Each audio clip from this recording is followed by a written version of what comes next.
Bienvenue dans Paroles sans tabou, le podcast où l'on parle santé physique, santé mentale et santé sociale. Tout cela dans l'ouverture d'esprit et de paroles décomplexées avec respect pour les différences de chacun et chacune. Je suis Naomi, infirmière sage-femme depuis une décennie et votre hôte dans ce podcast. Sachez que vous pouvez retrouver l'intégralité des podcasts Paroles sans tabou sur la plateforme Spotify et Deezer. Le soutien actif passe aussi par l'action de s'abonner, activer la cloche et en cliquant sur le bouton j'aime. Alors à l'action. Les cancers. Voici le thème de cet épisode. Cette maladie est un tabou qui a d'ailleurs sa propre expression française qui s'est installée depuis quelques années dans notre conscience commune. Vous avez certainement entendu dire d'une personne médiatisée qui est décédée, cette personne est décédée des suites d'une longue maladie. On sait que cette formule est très souvent utilisée pour faire référence au cancer. Mais pourquoi cette maladie est-elle devenue aussi taboue ? Tout d'abord, voyons ensemble ce qu'est le cancer concrètement. On parle de cancer quand des cellules parfaitement normales vont devenir anormales de par leur multiplication rapide, leur croissance inhabituelle qui va envahir le corps, puis migrer vers d'autres organes. L'action de migrer vers d'autres organes est aussi appelée métastase. Et la présence de métastases étendues étant la principale cause de décès par cancer. Et j'imagine que vous serez d'accord avec moi pour dire qu'ici on retrouve un élément important du tabou lié au cancer étant le thème de la mort. D'ailleurs, le cancer, toute forme confondue, est la deuxième cause principale de décès précoce dans le monde. Donc chaque année, le nombre total des décès mondiaux dus au cancer augmente. Pour chiffrer cela, en 2020, on a vu plus ou moins 10 millions de personnes perdre leur bataille face au cancer. Il est estimé qu'en 2025, le nombre de décès mondiaux liés au cancer s'élèvera à plus ou moins 19 millions de personnes.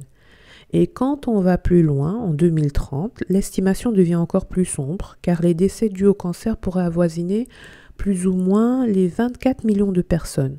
Tout ceci peu importe leur âge, sexe ou lieu de vie.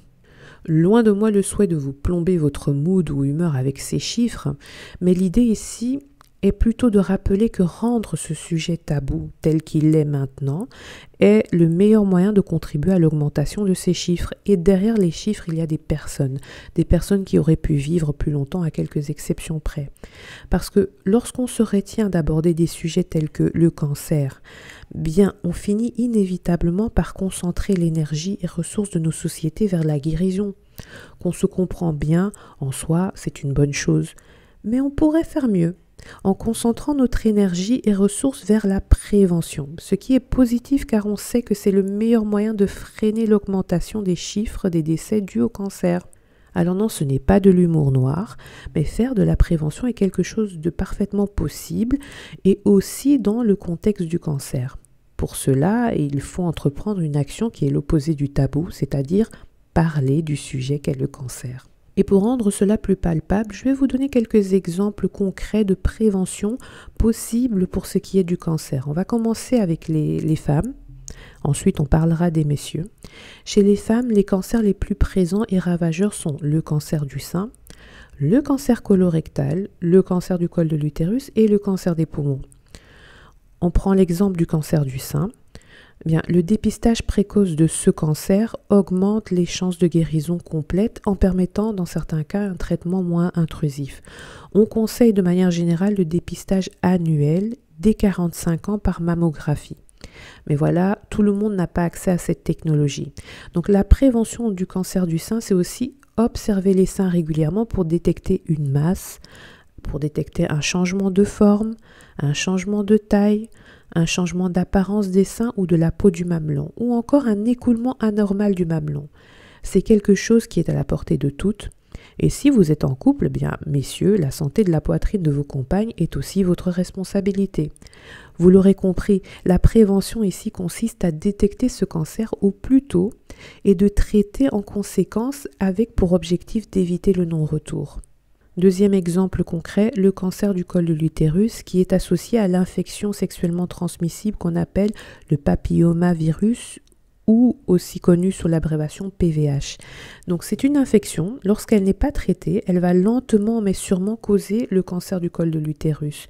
La prévention se fait par vaccination des personnes sexuellement actives, parce qu'avec le fil du temps aussi, on a compris que 90% des cancers de col de l'utérus qui se déclenchaient auraient pu être évités par un dépistage régulier et donc une détection précoce. Ce dépistage consiste, au-delà de la vaccination, en un frottis vaginal qui se fait lors d'un examen gynécologique avec pour idée de détecter les cellules malades avant l'apparition des lésions cancéreuses et les symptômes. Je cite les symptômes. Des douleurs du bassin et des douleurs du bas du dos pendant les rapports, des pertes vaginales malodorantes plus abondantes et des saignements. Ce sont là donc des exemples concrets de prévention accessibles à toutes dans 2 cas des cancers les plus recensés chez les femmes. Et je tiens à accentuer ceci parce que mesdames, on se connaît. Osez observer votre corps.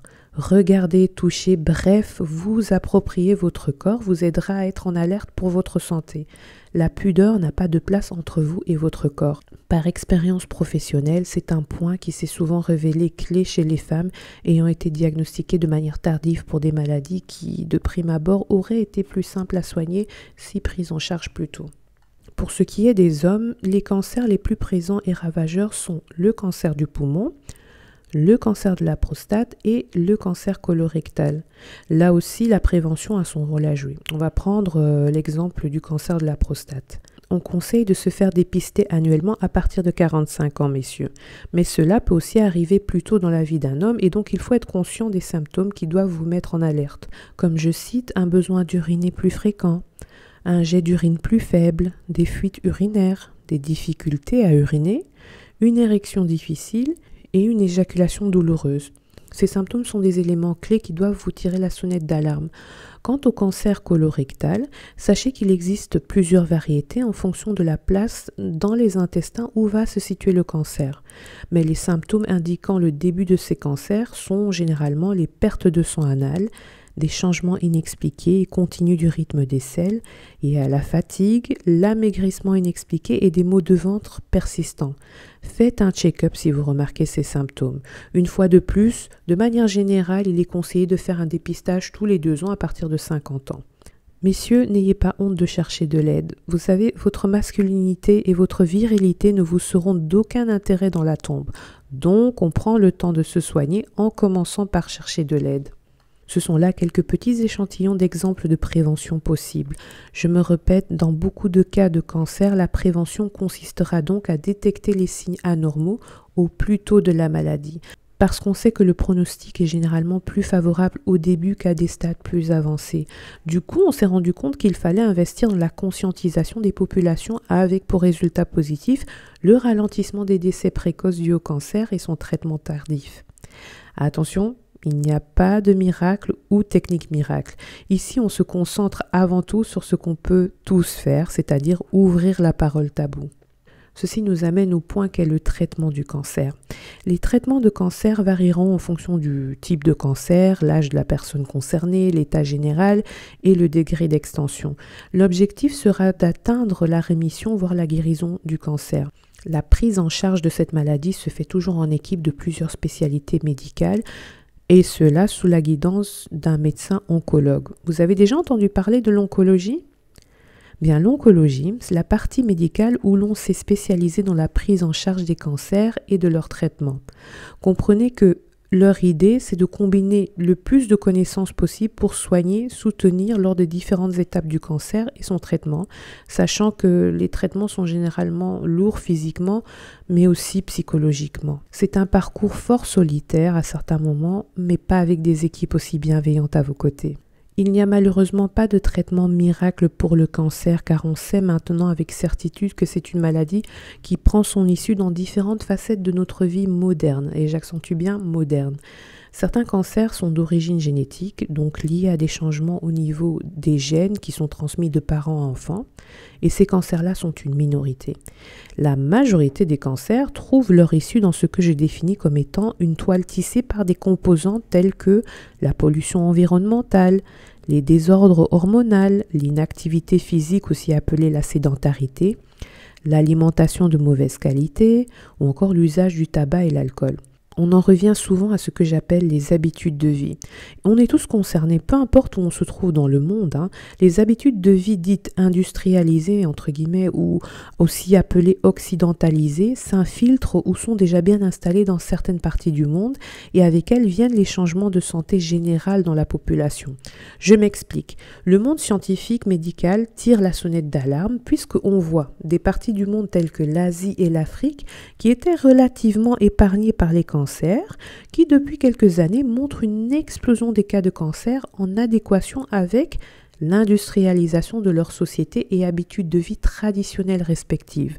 C'est donc maintenant avant tout qu'on doit oser parler des cancers sans langue de bois. Et on n'y pense pas souvent, mais cela aura aussi un impact positif sur les réalités de la vie après avoir survécu à un cancer. Oui, la parole taboue du cancer et l'urgence de survie qui est normale empêche souvent des discussions importantes telles que le souhait d'un homme ou d'une femme de concevoir un enfant après sa guérison.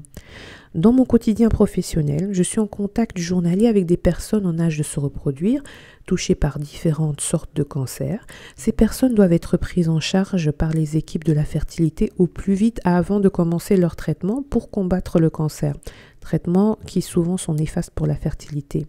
L'idée étant qu'ils puissent concevoir au moment de leur choix une fois sortis du danger qu'est le cancer. C'est ce qu'on appelle l'oncofertilité. Sachez que cette prise en charge ne sera normalisée pour tous que si le cancer sort de ce tabou dans lequel on l'a enrobé. Ce tabou qui pousse ces personnes touchées par le cancer à s'auto-censurer et les pousse aussi à ne pas s'autoriser à penser plus loin que le diagnostic du cancer qui rime avec mort pour ainsi dire. Casser le tabou autour du cancer, c'est aussi oser parler d'avenir avec ces personnes parce qu'il y a bel et bien des survivants et survivantes qui vont reprendre le cours de leur vie et qui méritent d'être célébrés. Pour un épisode dédié à l'oncofertilité, n'hésitez pas à manifester votre intérêt. Je vous laisse avec cette citation. Le courage n'est pas l'absence de peur, mais la capacité de vaincre ce qui fait peur.